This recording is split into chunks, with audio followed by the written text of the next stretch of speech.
Hi everyone, Reese here, and welcome to a very special episode of ctrl-alt-rees. In this video we're going to be taking a close look at this incredibly rare Atari Sparrow prototype motherboard from 1992, which is one of only 21 that are still known to exist. I also want to ask for your help as a community in tracking down as much information as we can on the Sparrow project to preserve it before it's lost to history, and also to help me to decide what the best course of action is with this board. Should I attempt to get it up and running again, or shall I just frame it and stick it on the wall? So what is the story behind the Sparrow project? Well, after the success of 1985's Atari ST, which was based around the Motorola 68000 CPU, and the later enhanced Atari STE, Atari started looking at more powerful CPUs to compete against the likes of the Next Station and the Amiga 1200, and that came in the form of the Motorola 68030. After the ST had gained a very strong foothold in the world of music production thanks to the clever inclusion of MIDI ports, Atari decided to take the same route with its successor, which would eventually be known as the Falcon and be released in 1992. While the new machine was under development, Atari identified it internally using two different codenames, FX-1 and Sparrow. When Atari collapsed in 1996, the company was stripped for its assets and everything was sold off to the highest bidder. Companies like Best Electronics in California and Wiztronics in New York snapped up anything and everything they could from Atari's warehouses and offices, and that happened to include some prototypes that they'd been hoarding. And that's how I came to be in possession of this Revision A Sparrow prototype motherboard, which was being sold by Wiztronics on eBay, who happened to be the source of most of the known Sparrow motherboards in existence. I wasn't the first to buy one of these, in fact there are 20 other people who've gone before me, and I'm not really sure how many more motherboards Wiztronics are sitting on. But for now, there are only 21 known Sparrow motherboards in existence, and there are only actually 5 Revision A boards like this one. I believe that the Revision A boards are actually much rarer, and the reason for that being that Atari was strapped for cash at the time that the Falcon development was taking place, and so these boards would have been cannibalised for parts to build the Revision B boards. There are working Revision A and Revision B machines out there, including bare motherboards that are populated with all of the chips and everything required to make the computer boot. Of course, it's worth bearing in mind that there is no commercial software that actually runs on these boards. In fact, the only software written for them probably would have been internal testing tools used by Atari themselves, which are probably long gone. It would appear, based on the information that I've seen on Atari Forum, that the Sparrow actually started life as an expansion card for the Mega STE, which was used to develop the custom ASIC chips which are found on these boards and of course eventually made their way into the Falcon. One of those Atari Forum users, known as Micro, owns at least one working Sparrow motherboard and has taken the initiative to set up a website cataloguing the known serial numbers of these boards. I've been in touch with him and he's been incredibly helpful in my search for information, and he informs me that he's going to be adding a lot more information to the site in future, so I'll link to that down in the description along with any other information that I've managed to dig up so far. On that note, when I first bought this motherboard, all I had to go on was some very low resolution photos from eBay, and I could see that a lot of bits were missing, but I couldn't really tell what the condition was like. So I decided to number all of the missing parts that I could see, and then go on a hunt for high resolution photos on the internet and try to put together a spreadsheet identifying what they might be. After a lot of hunting, I found some decent photos on the various Atari forums and on an incredibly helpful website called atarimuseum.de, which had some very high resolution photos indeed. And armed with those photos, I put together a spreadsheet listing all of the missing chips. And it's those photos and that spreadsheet that I'm going to use as a reference while we explore this motherboard and see what it's all about. So I think without further ado, let's have a closer look. So this is the Atari Sparrow Revision A prototype motherboard. We're going to have a look around this motherboard now, just show you some of the interesting things that I've discovered about this, the chips that I've managed to identify so far. I'm also going to be using a USB microscope just to get a closer look at some of these components on here. First things first, we have the copyright silkscreened onto the board here, dating this board to 1992. Over this side we also have the serial number. This is a known serial number. It's already on Micro's list that I mentioned before. Interesting that this one doesn't follow the same pattern as all the others, but I think it's just a mistake that whoever wrote the label made when they were writing that. Also down here on the bottom of the board here, we can see that the part number, the model number, obviously that's designed to be handwritten and hasn't been filled in. Now, when I was identifying the parts of this board, I put together a diagram, and like I mentioned, I went and tracked down as many photos of these things as I could on the internet, and tried to sort of match up the numbers to the components in those photos. So the one that I haven't managed to identify as of yet is in this top corner, which is a small surface mount chip. So I'm not quite sure what's supposed to go in here. I assume it's probably something to do with the MIDI ports, as it's in that area of the board. So it would be interesting if there are any other Sparrow owners out there who could provide that information. It's like I say, it's an area of the board that I don't have any close-up photos of. There are actually quite a few chips. Obviously the most obvious thing on here will be the missing components, but actually there are quite a few smaller chips that are still present. So we'll have a look at those as well as we go around. So just coming round to this area of the board here, we have the cartridge port. Obviously that's not present. The fact that they've populated all of these links kind of indicates to me that it was. This port's been removed, probably to be used on a revision B board, just for testing. In this socket here, this is labelled U14. On my diagram I labelled that as number 2. That definitely looks like there was something in this position at some point. So this one was actually relatively easy to identify. It's in the same position on the Falcon, on the final version of this board.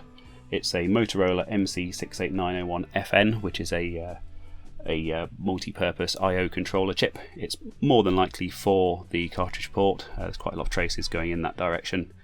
On the prototypes, on these Sparrow boards, that was actually populated with an ST TS68HC901 CFN4B chip, which is quite a mouthful. But that's actually just a clone of the Motorola chip, so I assume that's just what they could get their hands on at the time when they were building these. And in this next position here, there was obviously a timing crystal. Based on the photos that I've seen, that was a 2.4576 MHz crystal, which was probably used to clock this chip, just as a communications, just to clock the cartridge port there. So that's a very, very common component. This Motorola/ST chip here is also very common off-the-shelf component, so should be an easy one to track down. So just moving a bit further down the left-hand side here, we can see we have 2 sockets here. These 2 spare sockets. If we just have a look in there, that one's labelled spare 3. Now it's interesting that they've fitted a socket on here, because I found a few pictures of these boards, the revision A's and the revision B's, and Atari never fitted a chip in this position, so maybe this was for to make their lives easier when they were attaching probes and things to test communications between various different components. I'm not really sure. So moving just a bit further down this left hand side, we see the joystick port, and I'll flip over to the other side of the board as well in a second just to show you how that's wired up, because that's quite interesting. It looks like there were probably 2 joystick ports fitted to this board. We can see quite an impressive bodge here where we've got these 2 filters. They've obviously managed to wire those up the wrong way around, so the engineers have desoldered those and resoldered them crossed over, which is quite interesting to see.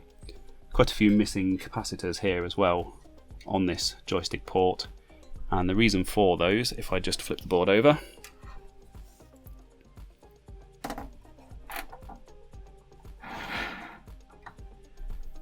is because they've managed to mix up some of the pins on the joystick port, so they've just put some bodge wires in underneath here just to connect them up to the right places. Now that heavily implies to me that this board was fully up and running and working, and they were testing the joystick functionality on this, so perhaps that's a strong argument for restoring this and getting it working again. I think just where we are on the other side of the board, and I'm probably going to flip this over a few times over the course of this investigation, but just as this is the first we've kind of seen of it, as you can see there are plenty of bodges on here. We've got some capacitors on top of capacitors, presumably values that they're just trying to tweak and trying to sort of finalise the values of those. There'll be things like decoupling capacitors and just smoothing out the power supply to the chips. We also have some bodge wires here. These will have been turned into traces, actual motherboard traces on the PCB in the final version of this board. But obviously the whole purpose of these prototypes is to just get these connections finalised and work out what connects to what. Most of them are still connected. I have come across a few that have just come loose. I wouldn't want to guess where these connect to. I mean, some of them I think it's quite obvious. That one there, you can see where the solder's kind of burnt there as well. So I think that's probably safe to assume that went to there. But yet again, it's kind of another good argument to get hold of some high resolution photos of working versions of these boards to try and work out where these are supposed to go. Another interesting thing about this board, by the way, just incidentally, is that it is slightly warped, and some of these components on the bottom you can see have kind of scrape marks where the printing has been scraped off. I think that's probably just where it's been in storage and it's had something stacked on top of it. Obviously, once they moved on from the revision A to the revision B boards, these things probably wouldn't have been a priority anymore, and were just used as a source of parts for salvage, for scavenging, for building later prototypes. So these chips, these did make their way through to the final Falcon design. I'm not really sure what they do.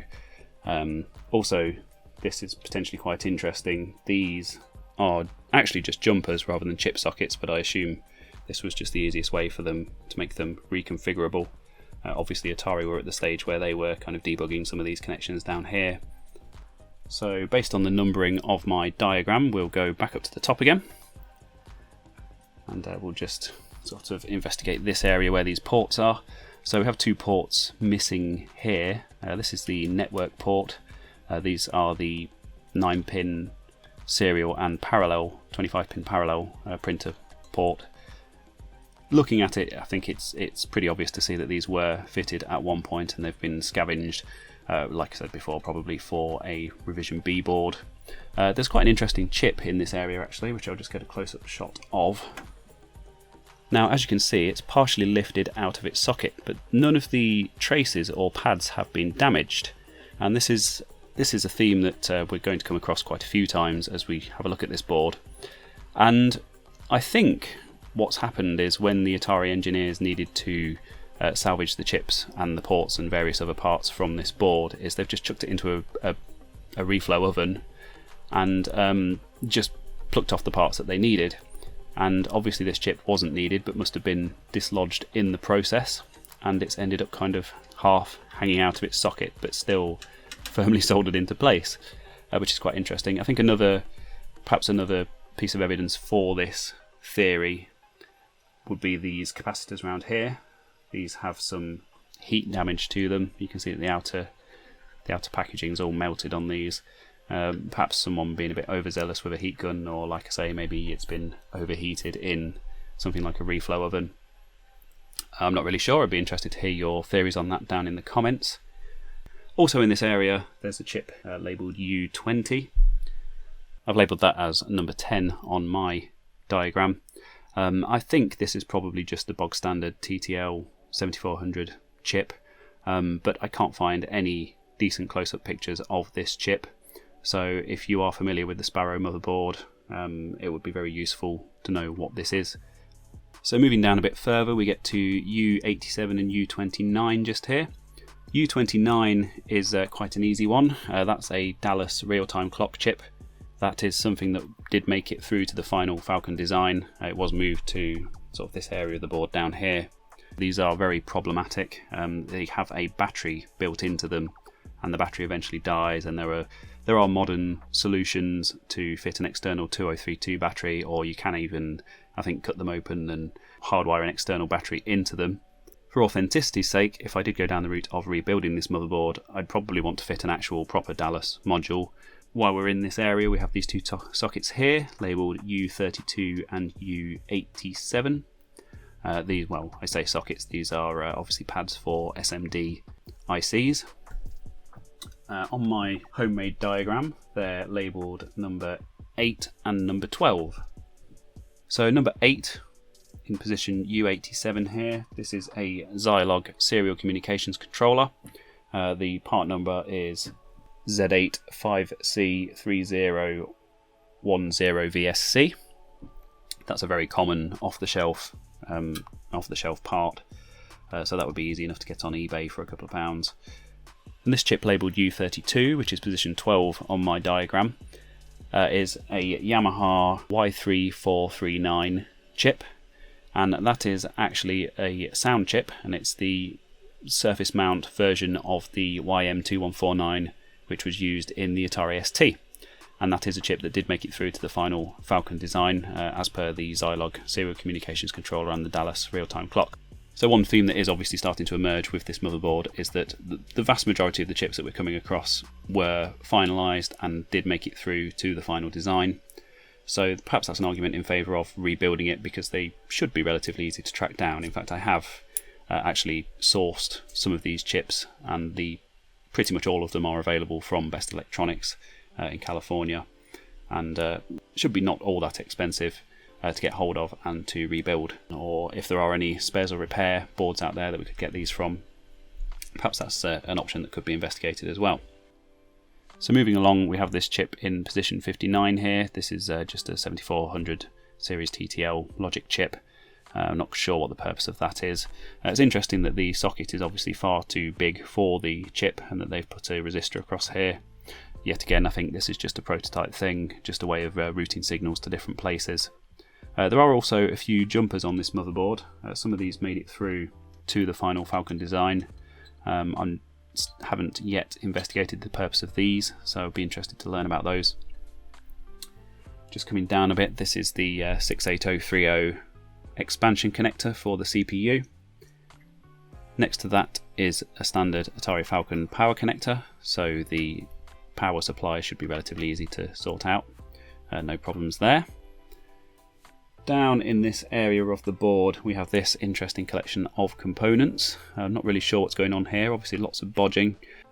So it seems whoever designed this motherboard got these transistors the wrong way round, pretty much all of them, because they've all been soldered in backwards here and they all have an extra insulator on one of the legs, obviously because they're all kind of twisted out of position just to stop them shorting out, so that's quite interesting.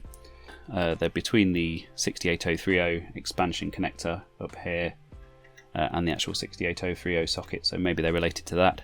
Obviously they're also next to the Combel chip socket, so perhaps there's something to do with the interface between the two. This is probably something that Atari were in the process of debugging at the time when they were designing and building these prototype motherboards. So interesting area there. Obviously there's a small surface mount chip.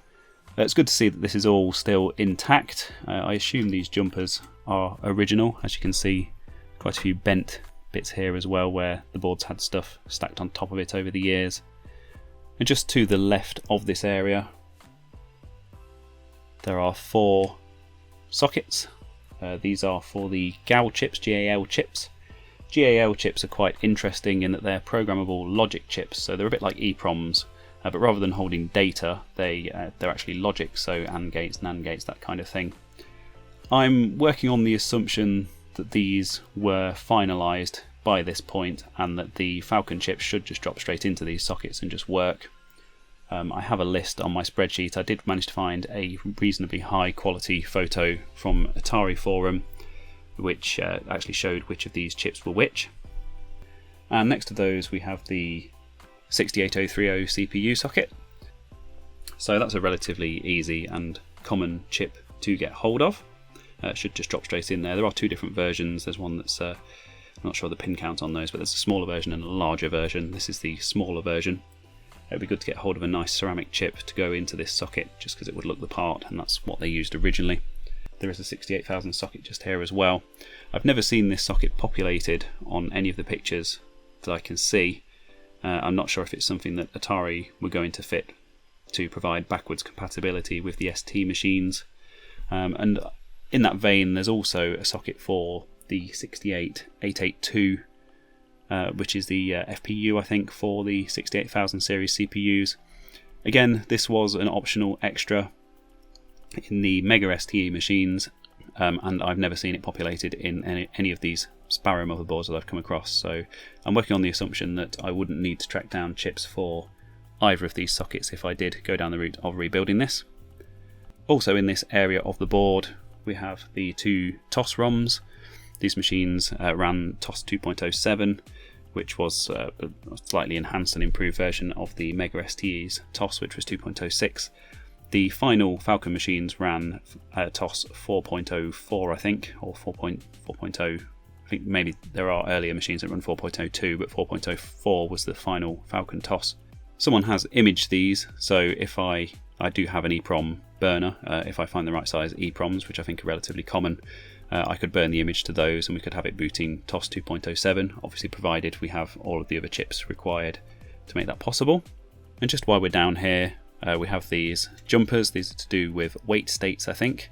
I do have good photos of these in other machines, so I can set the jumper settings as they're supposed to be. although I have seen some reports from people that they've tried changing these on their working prototype Sparrows and they haven't made any difference at all, so perhaps that's a feature that hadn't been implemented yet. Sparrow prototype motherboards use the same RAM expansion connector that is used on the Falcon on the final design, which is a daughter board that plugs into these two pin headers here and just sits over this area. Also in this area we have two sockets labelled spare 4 and spare 2. I've never seen these populated on any of the other Sparrow motherboards, whether working or not, so I think we can quite safely disregard those.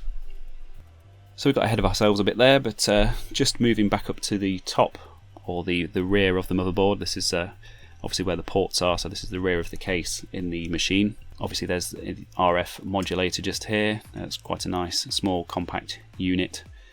I think that's the same as in the final Falcon design. Next to that is the video connector, which is a DB19 connector. That was used on the final Falcon design. They aren't actually manufactured anymore. They're also used for the hard disk connector on the ST, I believe, so probably salvageable from another machine. So moving down from there we see another couple of transistors which were designed the wrong way round or have been fitted the other way round. I'm not sure if Atari changed their mind on the type of transistors that they wanted to use, or if they went from PNP to NPN, or I'm not really sure with that. It's a bit strange that pretty much all of the transistors on this board have been fitted that way round. These resistors along here, I assume these are to do with video output and just getting that to the right levels. As you can see, some of them have kind of popped out and are in at funny angles. I think they're also victims of the reflow oven. So just moving down from there, we have these two SMD chips which are labelled U43 and U40, and these are numbers 21 and 15 on my diagram and on my spreadsheet. U43 here, based on the pictures that I've seen online, is a triple 8-bit DA converter, a digital to analog converter, so perhaps that's something to do with the video output, or of course we have the DSP connector just here, so maybe something to do with audio output. But that's a very common off-the-shelf part, so it shouldn't be too difficult to track down. As you can see, there's quite a lot of flux in this area. I'm not sure if this has been reworked at some point when it was being built and when it was being debugged. All of the pads, as per most of this board, do seem to be in good condition and intact, so it wouldn't be a big job to attach another chip there. U40 here is the first of the Atari custom chips on this board that we're going to talk about. It's quite an interesting one because I think this one is actually the final surface mount version of the chip rather than the prototype versions, as per the other two chips on the board, which I'll talk about in a minute. This is the Atari SDMA chip, which of course is the DMA controller chip, direct memory access controller chip. It seems to be exactly the same version that was used in the Falcon in the final version, but they are available from Best Electronics and they don't cost a fortune, so that's something that could be replaced relatively easily. So just moving down just below the SDMA chip, we have this socket here, or I say socket, it's actually two sockets next to each other of different sizes.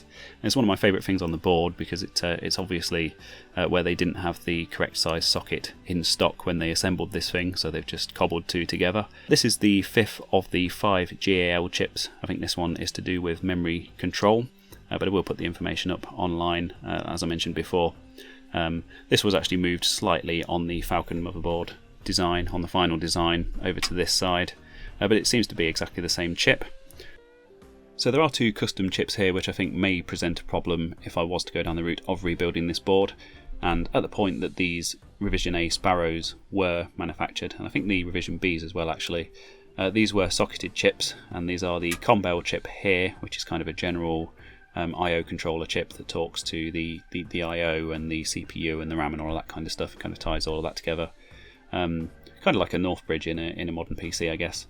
And there's also the Videl chip here, which is to do with video output. And both of these were custom designs by Atari. And at the point that these boards were made, these were socketed prototypes. Now, what I'm not sure about is whether these are actually the final chips, and it's just that the final surface mount components weren't available yet, so they built these boards around the socketed versions. In which case it would be possible to build an adapter to convert the Falcon surface mount chips to work in these sockets. This is a 208 pin socket here, and this is a 120 pin socket. I have had a quick look for adapters and haven't managed to find anything of the appropriate size for these chips if I were to go down that route, so something would need to be designed, but I think that would be relatively easy. So that one's maybe up in the air. Of course, if there are any Sparrow owners out there or any other Atari collectors who have managed to get their hands on these prototype chips, I think that would be a really, really useful thing for me to have, maybe even just to borrow, just to try and get this thing up and running. So if you're watching this video and you do know a source of these, I would be very interested. Another thing that's kind of interesting while we're in the region of this Combel chip here is this IDE header just here. This is something that did make it through to the final Falcon design. These had a 2.5-inch internal laptop drive which plugged into this IDE header. So that's obviously been populated. I assume the IDE controller is part of the Combel chip. So that's something that must have been actively being tested while this motherboard was working. One header that does seem to be missing is the floppy drive connector over here. I'm not sure if this is, it looks like there probably was something there and that's been removed. A bit strange that they would have removed that, but maybe it was a cable that was soldered directly to the motherboard and they didn't have any spares. Another interesting thing in this general area is the SCSI connector here. Now, as you can see, that's melted. Obviously, the Atari engineers, in their mad rush to kind of cannibalise as many parts as they could from this board to start building up those Revision B boards, have managed to melt this socket, and it's kind of half hanging off. But much like the other stuff that's been removed and been partially removed, the traces and the pads underneath are actually perfectly fine, and this could be soldered back into position and would probably work. Maybe in the name of preservation and preserving the history and the story of this board, maybe it's more interesting to leave it hanging off. I'm not sure. I mean, that's kind of one of the things that I'm looking for some feedback on. And of course, next to this port we have component U77 here. This is number 22 on my diagram and on my spreadsheet, and that's a Logic L53C80JC, which is a SCSI controller chip. Obviously it makes perfect sense that there would be a SCSI controller chip here next to the SCSI port. The Falcon and the Sparrow motherboards only support external SCSI, they don't support internal SCSI drives. Quite interesting that they went with IDE for the internal hard drive and SCSI for external. That's quite an interesting mix there. The IDE controller is infamously not a brilliant implementation in the Falcon. The SCSI is much, much faster, and people using the Falcons for music production and that kind of thing would usually have gone with an external SCSI drive over an internal IDE drive just because of the much better performance. Also, just moving down from there, we have the one custom Atari chip that they did decide to leave in place and not salvage, and that is this C302096, which is the Ajax High Density Disk Controller chip. So this is the floppy drive controller chip. As you can see, there's some bodge work been going on here as well. Quite a few bodge wires in this general area. There's a couple of those I just skipped over that look like they connected to that SCSI controller chip as well. So would need to work out where they actually need to go to do their job properly. And just next to that floppy controller chip we have the Videl chip, of course, prototype chip I was just talking about. And moving down from there we have this labelled U500. Now I'm not sure what this is. I don't really want to remove this sticker because it is part of the history of the machine. And all of the Sparrow prototype pictures that I have seen do have this sticker on top of this chip, so I'm not really sure what it is. I assume maybe it's something to do with the SRAM. So we have socketed SRAM chips here, 3 of these. These exact chips did make it through to the final Falcon design. They're fairly common off-the-shelf Alliance SRAM chips. So the part number for those is AS7C256-25PC, 25 being 25 nanosecond timing, of course. The 25s do seem a bit harder to get hold of than the other speed ratings, but I think if I was going to rebuild this board, I would use the 25 nanosecond parts just because they're the ones that I've seen in all of the Sparrow prototypes that I've come across so far, and obviously that would be the most authentic way to do it. From this chip here we can also see that there's another bodge wire which comes up to U18. U18 is number 24 on my diagram and on my spreadsheet, and that's the Motorola 56001 FE33, which is a DSP chip, a digital signal processor. That did make it through to the final Falcon design as well. So I think the general theme that we're coming across here is that the vast majority In fact, pretty much all of the chips that we've come across so far are the final chips for the final production machine. These Sparrow prototype boards were fairly late on in the development cycle for the Falcon. I think it was probably 6 months before the Falcon was actually finalised and went into production when these boards were made. So very much just a case of just using these to finalise some of the traces and some of the routing and that kind of thing, I think. So just back up to the rear of the board here again, this is the DSP connector, which is obviously the final Falcon design for the DSP connector.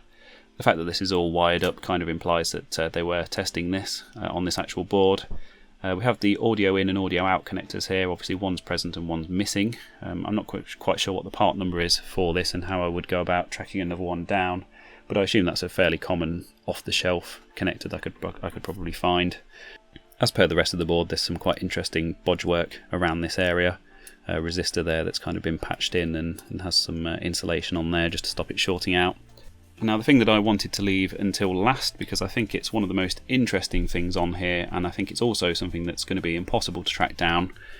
Now this socket is for the audio codec chip, and this socket is in the same position as it is on the Falcon, but it's a different pin count.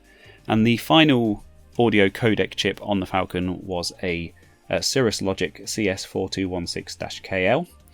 But the pictures that I've seen of the Sparrow motherboards, and I've only managed to find this chip on one picture, and it's kind of in the background, it's quite hard to see, but it's in one of the pictures from atarimuseum.de, and it's a Toshiba TC24SC160ES, I think. The writing's not entirely clear, and it's a chip that I've not really managed to track down, and I think looking up that actual part number, I did manage to find some information to do with chip architecture and that kind of thing, and I think it refers to the architecture of that chip rather than an actual part number of a final chip, which implies to me that maybe it's a prototype chip that came from Toshiba. Maybe Atari were working with Toshiba to finalise that audio codec chip, and for maybe time or cost reasons they changed their mind very late on in the development process and decided to go with the Cirrus Logic chip instead. So I'm working on the assumption that that will be impossible to track down unless anyone has any. I'm not sure. But to be honest, I don't think that the machine will actually need that chip to be able to boot. I think it will probably quite happily boot with that socket unpopulated, and that's probably the case with quite a few of the chips on this board, other than the main things like the CPU and the custom Atari ASICs on here. We could probably get away with actually missing quite a bit of this, and I think some of the working boards out there are indeed missing some of those parts. So yeah, an interesting thing to end on, and an interesting thing to think about, I think. So that's the tour and a look at some of the components which are present on the board, and obviously some of the components that are missing.